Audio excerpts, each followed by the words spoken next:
నిన్ననే చూసాం. TDP MLC ఆదిరెడ్డికి సంబంధించినటువంటి మాజీ ఎమ్మెల్సీ ఆదిరెడ్డి ఒక మహిళని బెదిరించినటువంటి అంశం.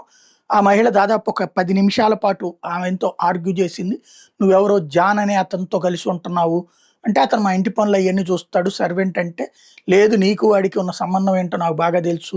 నీ గురించి మీ వాళ్ళే చెప్పారు" అంటే, "వాళ్ళు చెప్తుంటారు. తప్పుడు ప్రచారాలు చేస్తుంటారు. అంటే నీ కొడుకు ఉద్యోగం తీపిస్తానంటే" "నా కొడుకేం తప్పు చేశాడు? అతను వాళ్ళ నాన్న చనిపోతే ఆ ఉద్యోగం వచ్చింది" అంటే, "ఆయన చనిపోయిన తర్వాత నువ్వు ఆడిని మరిగావు గదా!" ఇట్లాంటియన్నీ అతను మాట్లాడడం ఇదంతా చూసాం. అయితే ఈ మొత్తం వ్యవహారంలో వ్యక్తిగత జీవితం ఆమెదైనా సరే, లేకపోతే ఆ కుటుంబాలదైనా సరే. కానీ అది కాస్త రచ్చ కావడానికి కారణం ఒక రాజకీయ నాయకుడు జోక్యం, బెదిరించడం. ఇప్పుడు ఆమె ఉదంతంలో ఆదిరెడ్డికి పరువు పోతే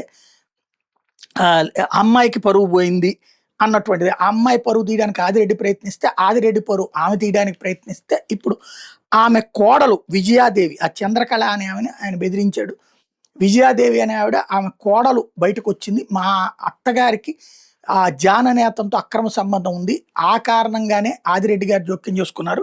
ఇంటికి పరువుని బయటకి తీసిందని." వాస్తవంగా చంద్రకళ ఆ వీడియో రిలీజ్ చేసిన దాంట్లో ఆమె పరువుని ఆమె రోడ్డున పెట్టుకుంది. లేకపోతే ఆమె తెగించింది. ఆత్మస్థైర్యంతో పోరాడుతున్నానంటూ ఆదిరెడ్డితో.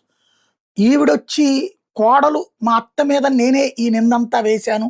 లేపోతే నేనే ఇలా వ్యవహారం వెలుగులోకి తెచ్చాను. ఆదిరెడ్డి ద్వారా బెదిరింపు చేయించాను" అన్నటువంటి విషయం ఇప్పుడు ఈమె మాట్లాడినట్టయింది. ఇది ఓవరాల్ ఉదంతంలో స్పెషల్.